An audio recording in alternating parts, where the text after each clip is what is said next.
मालती और उसका परिवार संजय कॉलोनी में एक 8 बाई 8 फुट की झुग्गी में ज़बरदस्ती रहा करते थे। मालती से बड़ी और दो बहनें थीं जिनकी शादी पिछले 2 सालों में हो चुकी थी। अब उस पैर पसारने भर की झुग्गी में 3 लोग रह रहे थे, मालती और उसके माता पिता। मालती के पिता एक भेलपुरी का ठेला लगाते थे जिसके सहारे उनकी गुजर बसर हो जाती थी। कॉलोनी की हर औरत 4 पैसे फालतू कमाने के लिए झुग्गियों से निकलकर बाहर पॉश इलाकों में अमीर लोगों के घर में झाड़ू पोछे का काम कर लिया करती थी। पर मालती की माँ ने पिछले कुछ सालों से बाहर काम पर जाना छोड़ दिया था। 17 साल की मालती के अंदर भी अब जवानी के रंग रूप दिखाई देने लगे थे। उसके शरीर की बनावट में भी काफ़ी फर्क आने लगा था। मालती नगर निगम के एक सरकारी स्कूल में पढ़ती थी जो उसकी झुग्गी से तकरीबन 1 किलोमीटर की दूरी पर थी। उसकी कॉलोनी की बाकी लड़कियां भी उसी स्कूल में जाती थीं। मालती और उसकी सहेलियां स्कूल से घर आते समय रास्ते में खूब मस्ती किया करती थीं। कभी किसी राह चलते लड़के को छेड़ दिया या किसी इमली वाले से उधार में इमली लेके खा ली।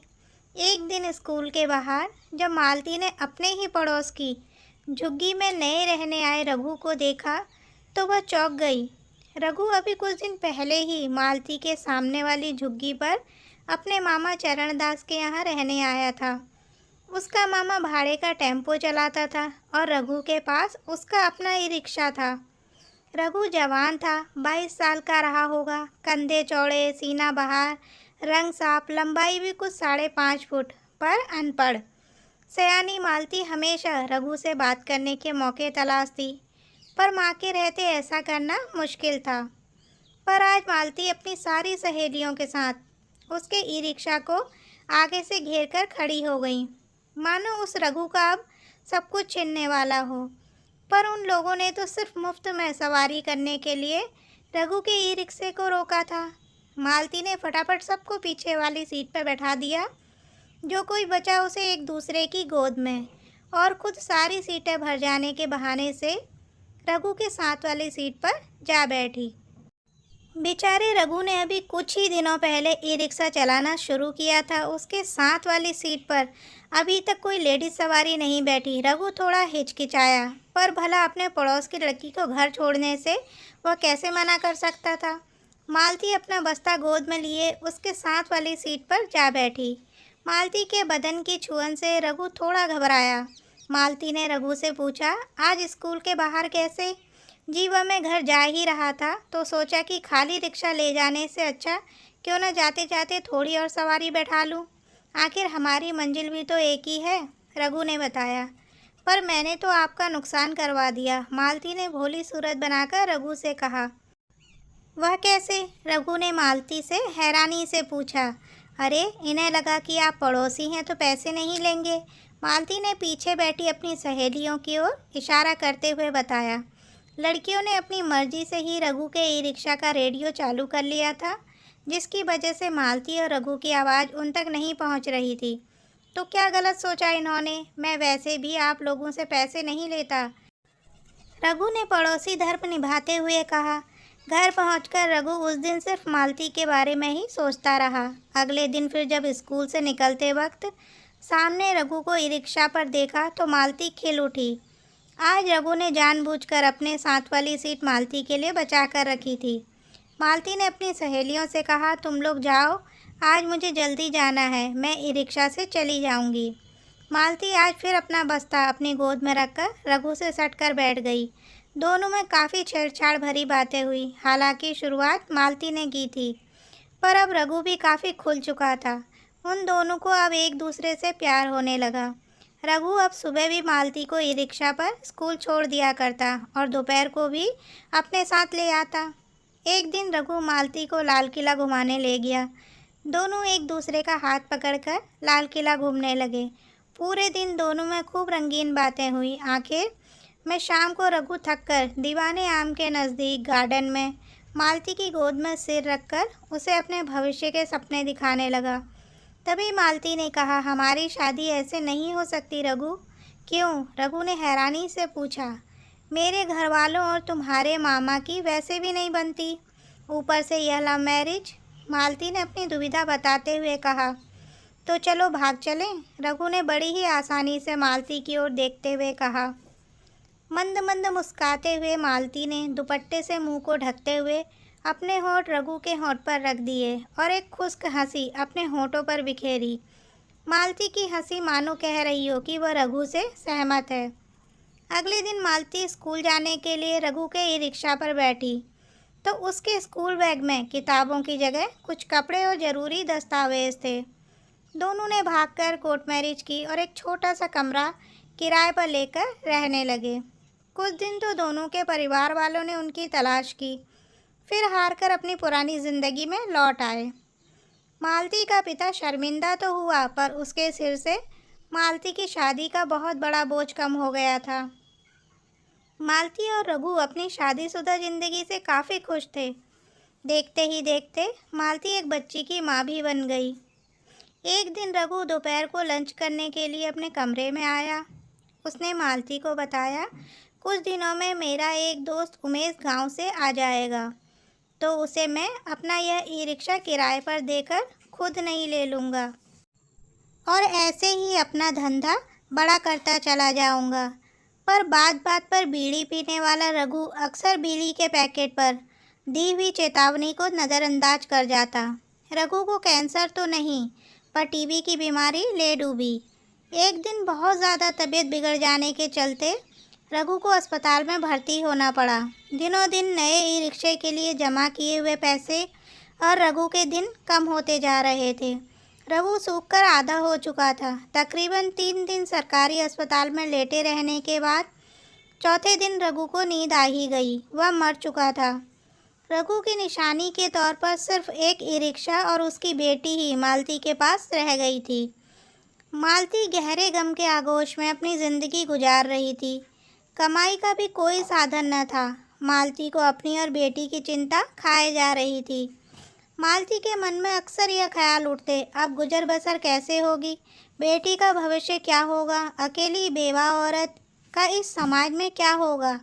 ऐसे में एक दिन रघु का एक दोस्त हसन रघु के घर आया। हसन की रघु से अभी कुछ दिन ही पहले दोस्ती हुई थी। मालती ने उसे चाय नाश्ता करवाया। कुछ देर वह रघु की मौत पर मौन साधे बैठा रहा, फिर असली मुद्दे पर आ गया। उसने मालती को दिलासा देते हुए कहा, भाभी जी आप चिंता मत कीजिए, मैं चलाऊंगा रघु भाई का यह ई रिक्शा और आपको रोज़ पूरे 300 रुपये किराया भी दूंगा। मालती को भी आज नहीं तो कल यह करना ही था, इसीलिए उसने भी इस सौदे पर हामी भरते हुए सिर हिला दिया। हसन अपने वादे मुताबिक रोज़ समय से मालती के घर उसका किराया देने आ जाया करता। मालती की ज़िंदगी भी बस कट ही रही थी। एक दिन हसन शराब के नशे में चूर होकर मालती को किराया देने आया। चूल्हे की आग के सामने रोटी सेकती मालती के माथे पर पसीना उसके चेहरे और गालों से होता हुआ सीधा उसके उहारों पर जाकर ठहर रहा था। यह देखकर हसन मदहोश हो गया। वह विधवा मालती को बिन मांगे ही पति का सुख देने को उतावला हो गया। मालती ने हसन को बैठने को कहा तो वह मौका पसंद बिस्तर पर ही पसर गया। तकरीबन आधी रात को हसन मौका देखकर मालती के साथ जा लेटा और अभी हसन ने उसे छूना शुरू ही किया था कि अचानक मालती की नींद टूट गई। अपने साथ गलत काम होते देख मालती की आंखें फटी की फटी रह गईं। मालती ने उसे खूब खरी खोटी सुनाई। उस रात के मंजर के बाद हसन भी अब मालती से नज़रें चुराने लगा। कई कई दिनों तक किराया ना देता और कभी देता भी तो 100 या 200। मालती के पूछने पर हसन कह देता, अरे रिक्शा है, कभी टायर भी पंचर हो सकता है, कभी ब्रेक भी फेल हो सकते हैं, कभी मोटर भी ख़राब हो सकती है, भला है तो एक मशीन ही। मालती ने कहा, इतना कुछ पहले तो नहीं होता था, वह भी रोज़ रोज़, कुछ दिनों से ही सारी खराबियां होने लगी हैं क्या। मालती के लहजे में ताना था। अगर 300 रुपये किराया चाहिए तो रिक्शे की सारी मरम्मत खुद ही करानी पड़ेगी। कभी रिक्शा ख़राब हुआ तो तुम ही बनवा कर दोगी, और अगर ऐसा नहीं कर सकती तो आगे से बिन बात मूवी मत चलाना, नहीं तो ढूंढती रहना दूसरा ड्राइवर। हसन को पता था कि मालती को दूसरा ड्राइवर मिलना मुश्किल था और यह बात भी जानता था कि उसने उसे छोड़ दिया, पर कोई और मालती जैसी जवान विधवा को नोचे बिना नहीं छोड़ेगा। मालती ने बिना सोचे समझे हसन से कह दिया, हाँ छोड़ जाना रिक्शा मेरे पास, बनवा लूँगी खुद, देखती हूँ कितने पैसे लगते हैं पंचर बनवाने में। हसन अब निस्ता पर उतर आया था। उसने अगले ही दिन रिक्शा के पिछले दोनों टायरों को कील से जानबूझकर पंचर करके चुपचाप मालती के घर के बाहर लगा दी और अंदर जाकर मालती से कहने लगा, यह लो किराया पूरे 300 हैं। हाँ, और आज घर आते वक्त पिछले दोनों टायर पंचर हो गए, रिक्शा बाहर खड़ा है, बनवा देना, मैं कल सुबह आकर ले जाता हूँ। मालती समझ चुकी थी कि हसन अपनी उस दिन की सारी भड़ास निकाल रहा है। तभी मालती को याद आया कि शुरुआत में जब वह रिक्शे पर रघु के साथ बैठा करती थी तो उसने रघु को अच्छी तरह से रिक्शा चलाते हुए देखा था। मालती ने खुद को तसल्ली देते हुए कहा, रिक्शा चलाना कोई बहुत बड़ी बात नहीं, और वह भी ई रिक्शा। कल हसन भी देखेगा, आखिर यह मालती भी एक रिक्शे वाले की ही बीवी है। मालती ने एक्सीलेटर ऐंठा और रिक्शा आगे बढ़ा। मालती को पहले से ही मालूम था कि ई रिक्शे में सिर्फ एक्सीलेटर और ब्रेक ही होते हैं। ई रिक्शा चलाना कोई बहुत बड़ी बात नहीं, जिस काम के लिए हसन उसका पूरा किराया मार लिया करता था। मालती ने वही काम सिर्फ 50 रुपये में निपटा दिया। अपना ई रिक्शा खुद चलाकर मालती काफ़ी आत्मनिर्भर महसूस करने लगी। उनने अब ठान लिया, वह किसी का एहसान नहीं लेगी, किसी के भरोसे नहीं रहेगी। वह अब खुद मेहनत मजदूरी करके ई रिक्शा चलाएगी और अपनी बेटी को खूब पढ़ाएगी। अगले दिन सुबह हसन अपने एक आदमी होने के घमंड में मालती के यहाँ चला आ रहा था। वह यह सोचकर काफ़ी खुश हो रहा था कि मालती को अब उसके सामने झुकना पड़ेगा, पर मालती ने हसन के आते ही उसका हिसाब किताब कर उसे चलता कर दिया। अब मालती ई रिक्शा खुद ही चलाने लगी। अपनी 5 साल की बच्ची को भरोसेमंद पड़ोसी के यहाँ छोड़कर मालती खूब मेहनत करती। मालती को शुरुआत में दिक्कतों का सामना तो करना पड़ा, पर धीरे धीरे मालती सभी रास्तों से वाकिफ़ हो गई। मालती बाकी सभी रिक्शे वालों से ज़्यादा कमाने लगी। मालती में कोई ख़ास बात तो नहीं, पर फिर भी उसका रिक्शा हर वक्त सवारियों से लबालब भरा रहता। पर शायद इसकी वजह मालती जानती थी। मालती को पता था कि कुछ लोग तो सिर्फ उसके साथ वाली सीट पर बैठने के लिए या उससे बतियाने के लिए, और कुछ तो मौके की तलाश में उसके रिक्शे पर बैठते थे। पर अब मालती को इनसे कोई खतरा न था, क्योंकि वह ऐसे लोगों से निपटना खूब अच्छी तरह से सीख चुकी थी। मालती की आमदनी अब हज़ारों में होने लगी। वजह कुछ भी हो, पर मालती का ई रिक्शा एक पल के लिए भी खाली न रहता था। ऐसे एक दिन मालती के ई रिक्शे पर एक आदमी बैठा। वह आदमी न जाने क्यों मालती के ई रिक्शे को अजीब ढंग से घूरे जा रहा था। फिर उसने मालती से पूछ ही लिया, यह ई रिक्शा तुम्हारा है? हाँ, क्यों? मालती ने उससे पूछा। कुछ नहीं, यह ई रिक्शा जाना पहचाना सा लगा तो पूछ लिया। मालती को शक हुआ कि शायद यह रघु को जानता है, इसीलिए मालती ने शक दूर करते हुए पूछ ही लिया, क्यों, आपने कहीं किसी और के पास भी यह ई रिक्शा देखा है क्या?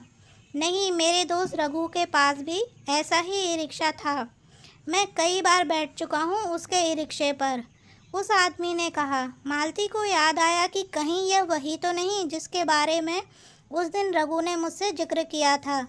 मालती ने उससे उसका नाम पूछा। उमेश नाम है मेरा, क्यों? मैं रघु की विधवा हूँ। मालती की इस बात पर उमेश सन्न रह गया। एक पल को तो उसे लगा कि कहीं यह मजाक तो नहीं, पर फिर सोचा कि किसी की बीवी इतना भद्दा मजाक नहीं कर सकती। मालती उमेश को अपने घर लेकर गई। क्योंकि वह रघु का दोस्त था, इसीलिए मालती से जो बन पड़ा उससे उसकी मेहमान नवाजी की। उमेश ने बताया, रघु भैया तो मुझे अपना ई रिक्शा किराए पर देने वाले थे, पर शायद अब मुझे कोई और काम तलाशना पड़ेगा। उमेश निराश होकर बोला।